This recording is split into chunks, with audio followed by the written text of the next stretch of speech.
Rohingya देश के प्रधानमंत्री को बल, विवेक व सद्बुद्धि प्रदान करते हुए हिंदुओं की रक्षा हेतु कटिबद्ध करें।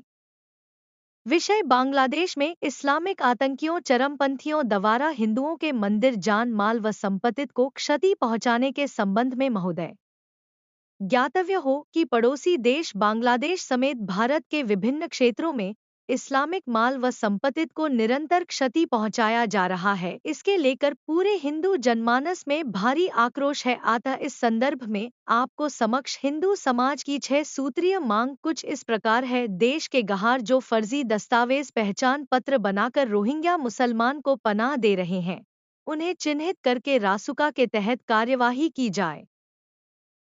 जो भी मुसलमान के सिवाय जो भी है हिंदू में, उन सब के ऊपर जान माल से लेकर सब तरह से खतरा और रोज का रोज कुछ भी एक शब्द नहीं बोले और उनको भी इसी तरह निर्णय लेना पड़ेगा जैसे हमारे राज्य के मुख्यमंत्री माननीय योगी आदित्यनाथ जी काम करते हैं। अगर बटोगे तो कटोगे, एक हो जाओ, रास्ता आसान होगा। इस तरह जैसे वो कर रहे हैं, 3 नहीं अब 30,000 नहीं बचेगी, 1 मजार का जो निर्णय था, आज वो काम उत्तर प्रदेश में हो रहा है। हमारे मठ मंदिरों को संभल से चंबल तक जो छिपाया गया, आज वो सामने ला रहे हैं। तो इसी तरह से भारत के प्रधानमंत्री जी को भी चाहिए कि वो बांग्लादेश को वो लाल आंखें कब दिखाएंगे, 56 इंच का सीना उनको दिखाना पड़ेगा। इसीलिए माता सरयू को हम लोगों ने ज्ञापन सौंपा है कि आप हमारे देश के माननीय प्रधानमंत्री जी को बल, बुद्धि, धैर्य, विवेक, साहस सब प्रदान कीजिए। पूरा देश नरेंद्र मोदी जी के साथ खड़ा है। वो उनका नारा जो अब की बार 400 पार, अगर उन्होंने रोहिंग्याओं के खिलाफ सख्त कार्यवाही की होती, वक्फ बोर्ड के खिलाफ लड़े होते, तो आज 240 पन्ना सिमटते हो, 400 पार हो गए होते। इसलिए उनको भविष्य में इसका ध्यान रखना चाहिए। इसलिए माता सरयू को ज्ञापन सौंपा गया। यहाँ जो मांगे मानी जाती हैं अवश्य अवश्य और अवश्य पूर्ण होती हैं। इसलिए ये ज्ञापन माता सरयू जी को हम बोलिए। हाँ बताइए। आज हिंदू जो सेना अपनी है, ये सरजू मैया को ज्ञापन सौंपने आई है कि बांग्लादेश के अंदर में जो हिंदुओं के ऊपर अत्याचार हो रहा है, आज हिंदुस्तान सबसे बड़ा और सबसे समृद्ध और संपत्ति और सत्ता सब कुछ हम लोगों के हाथ में है। तो बांग्लादेश के अंदर में जो हो रहा है वो बंद होना चाहिए, और बंद ही नहीं, उसको कड़क पगला लेना चाहिए।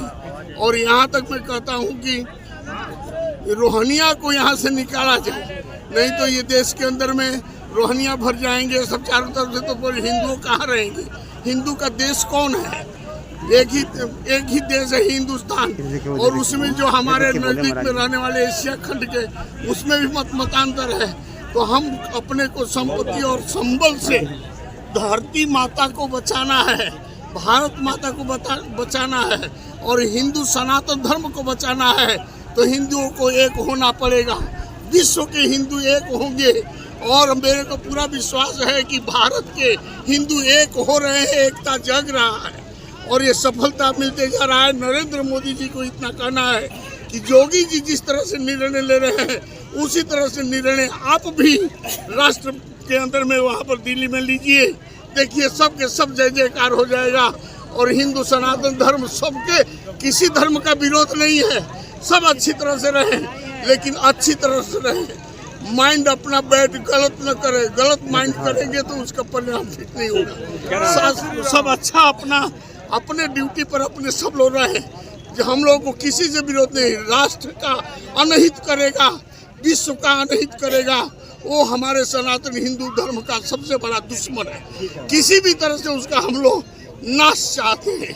धर्म की जय हो, धर्म की जय हो, अधर्म का नाश हो, विश्व का कल्याण हो, गाय माता की जय हो, भारत माता की जय हो।